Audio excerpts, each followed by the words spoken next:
Bom, meus alunos, vamos para a segunda dica de hoje, capacidade civil ainda. Vamos falar agora sobre a antecipação da capacidade. Começamos a estudar, naquele primeiro momento, a incapacidade absoluta e relativa. Agora, a antecipação da capacidade. Antes de tudo, a Lei 10.406, que você conhece como Código Civil, traz em seu artigo 1º que toda pessoa é capaz de exercer direitos e obrigações na vida civil. E que a personalidade civil da pessoa inicia-se com o nascimento com vida, sendo resguardados os direitos do nascituro. Isso já em seu artigo 2º. Mas nós precisamos verificar quando a pessoa pode praticar todos os atos na vida civil.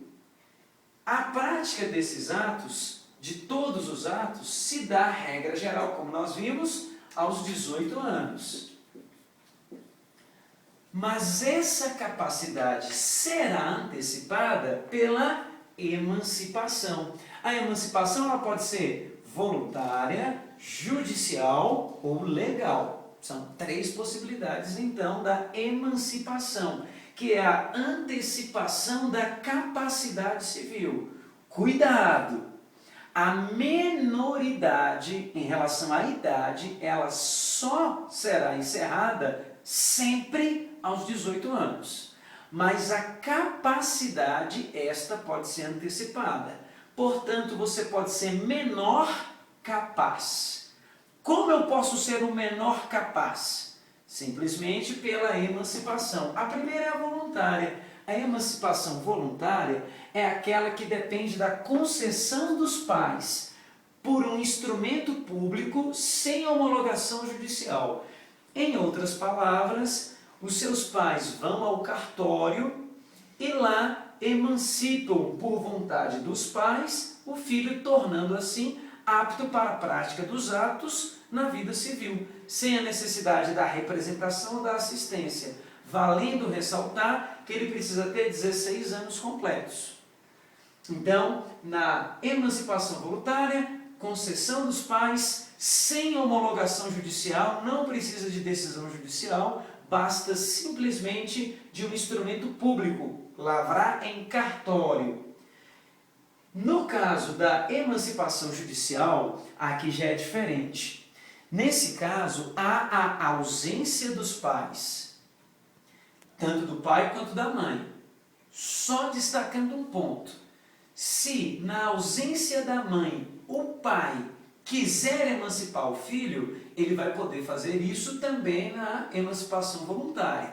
Então, se essa criança tem pai e mãe, ambos deverão, em comum acordo, emancipar o filho. Na ausência de um dele, o outro poderá fazê-lo. Agora, e na ausência de ambos? Na ausência de ambos, aí a emancipação se torna judicial. Depende de sentença do juiz. Nesse caso, como a criança não tem pai, não tem mãe, vai ser designado um tutor para ele. E esse tutor vai ser ouvido pelo juiz no momento da decisão definitiva de emancipação ou não. Então, o que seria emancipação judicial? É emancipar o filho que não tem pai, não tem mãe, é conduzido por um tutor, esse tutor vai ser ouvido, mas quem decide é o juiz. Ou seja, eu necessito de homologação judicial. E a regra que todo mundo conhece, que é a emancipação legal, a mais conhecida. A emancipação legal acontece pelo casamento, em exercício de emprego público efetivo. Não é comissionado, não. Emprego público efetivo faz com que você já seja também emancipado, antecipando assim a sua capacidade. Casamento, emprego público efetivo, colação de grau em nível superior, não é nível médio não, nível superior, estabelecimento civil ou comercial que te gere economia própria, ou então uma relação de emprego em que, por meio dele, você possa se manter. Portanto, temos o seguinte: emancipação voluntária, decisão dos pais. Na falta de um, o outro pode ir em cartório por instrumento público e faz a emancipação, sem a homologação judicial. Agora, se a emancipação é judicial, é porque infelizmente essa criança não tem a presença do pai nem da mãe, o juiz decide ouvir do tutor. Sempre lembrando, tem que ter 16 anos completo. E é legal pelo casamento, emprego público efetivo, não se esqueça disso, colação de grau em nível superior, estabelecimento civil comercial, ou seja, ele virou empresário, gente. Bom exemplo, vamos supor que você cria um novo Facebook. Já pensou? Você, 17 anos, criando algo novo? Você vai ficar bilionário e automaticamente vai ter condições de conseguir essa emancipação. Relação de emprego que, por meio dele, gera uma economia própria. Passei na Caixa Econômica aos 17 anos. Você teria um emprego que te daria uma renda própria para te sustentar? Sim. Todavia, vale ressaltar que o edital coloca como idade mínima 18 anos. Então, nesse caso, pelo edital você não conseguiria. Espero que tenha ficado claro aqui e sairemos da capacidade civil e até a próxima dica.